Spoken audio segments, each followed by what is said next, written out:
கர்த்தருடைய பரிசுத்த நாமத்திற்கு ஸ்தோத்திரம் உண்டாவதாக. கர்த்தராகிய இயேசு கிறிஸ்துவின் நாமத்தில் உங்களுக்கு கிருபையும் சமாதானமும் உண்டாவதாக. இந்த நாளுக்குரிய தியானத்திற்கான தேவ வார்த்தை சகரியா அதிகாரம் 10 வசனம் 2. சொரூபங்கள் அபத்தமானதை சொல்லிற்று, குறி சொல்லுகிறவர்கள் பொய்யை தரித்தார்கள். சொப்பனக்காரர் வீணானதை சொல்லி வியர்த்தமாக தேற்றரவு பண்ணினார்கள். ஆகையால் ஜனங்கள் ஆடுகளைப் போல சிதறி மேய்ப்பனில்லாததினால் சிறுமைப்பட்டார்கள். பிரியமானவர்களே, கர்த்தருடைய பிள்ளைகளாகிய நாம் சொரூபங்களையும் குறி சொல்லுகிறவர்களையும் நம்பி அவர்களுடைய வார்த்தையை கேட்டு நம்முடைய வாழ்க்கையை அவமாக்கி கொண்டிருக்கின்றோமா? அல்லது கர்த்தருடைய வார்த்தைகளை கேட்டு அவர் மேல் விசுவாசம் உள்ளவர்களாய் அவருக்கு உண்மையுள்ள வாழ்க்கை வாழ்ந்து கொண்டிருக்கின்றோமா என்பதை சிந்தித்து பார்க்க வேண்டும். சகரியா 10:2 சொரூபங்கள் அபத்தமானதை சொல்லிற்று, குறி சொல்லுகிறவர்கள் பொய்யை தரித்தார்கள். சொப்பனக்காரர் வீணானதை சொல்லி வியர்த்தமாக பேச்சரவு பண்ணினார்கள். ஆகையால் ஜனங்கள் ஆடுகளைப் போல சிதறி மேய்ப்பனில்லாததினால் சிறுமைப்பட்டார்கள் என்று சொல்லப்பட்டுள்ளது. மனிதர்களுடைய ஆலோசனையை கேட்டு மனிதன் பேசுகிற வார்த்தைகளை நம்பி நாம் வாழ்வோமானால் நம்முடைய வாழ்க்கை பல வேளைகளில் தாறுமாறானதாய், நாம் நினைத்த காரியங்கள் நடக்காமல் காணப்படுகின்றது.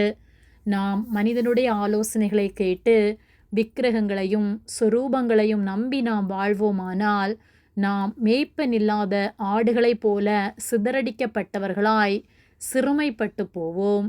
அநேகருடைய வாழ்க்கையிலே இந்த நாட்களில் குறி சொல்லுகிறவர்களை நாடி சொப்பனக்காரர் சொல்லுவதை கேட்டு தீர்க்கதரிசிகள் என்று கர்த்தர் சொல்லாததை சொல்லுகிற கள்ள தீர்க்கதரிசிகளுடைய வார்த்தைகளை கேட்டு என்னுடைய வாழ்க்கை அவ்வளவுதான், இனி என்னுடைய வாழ்க்கையில் முன்னேற்றமே வராது என்று சொல்லி நம்மை நாமே ஒன்றுக்கும் பயனற்றவர்களைப் போல எண்ணிக்கொண்டிருக்கின்றோம்.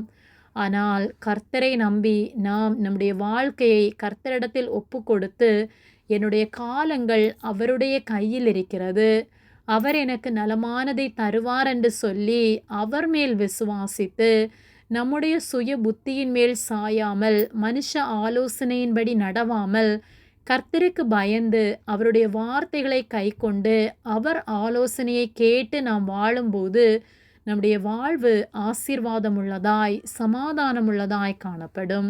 ஆகவே மனிதன் சொல்லுகிறவற்றை சொரூபங்களுக்கு முன்பாக நின்று விக்கிரகங்களை வைத்து அல்லது ஏதோ ஒரு மந்திரத்தை தந்திரத்தை வைத்து சொல்லுகிற மனிதர்களை நம்பாமல் நம்மை உண்டாக்கின ஜீவனுள்ள தேவனை நோக்கி பார்ப்போம். அவர் நம்முடைய வாழ்வை ஆசீர்வதித்து நாம் சமாதானத்தோடு வாழ நமக்கு உதவி செய்வார். ஆமேன். ஜெபம். எங்களை அதிகமாக நேசித்து வழிநடத்தி வருகிற எங்கள் அன்பின் பரிசுத்த பிதாவே, இந்த நாளையும் நாங்கள் காணும்படியாக நீர் எங்களுக்கு ஜீவனை தந்த உம்முடைய அன்பிற்காக நாங்கள் உமக்கு நன்றி செலுத்துகின்றோம். நாங்கள் தியானித்த வார்த்தையின்படியே நாங்கள் உம்மை மட்டும் நம்பி உம்முடைய வார்த்தைகளுக்கு கீழ்ப்படிந்து நடக்க எங்களுக்கு உதவி செய்யும்படியாய் ஜெபிக்கின்றோம். மனிதனுடைய வார்த்தையை நம்பி நாங்கள் ஏமாந்து போகாதபடிக்கு உம்முடைய வார்த்தையை நம்பி நாங்கள் ஜீவிக்க எங்களுக்கு நீர் உதவி செய்வதற்காக நன்றி செலுத்துகின்றோம்.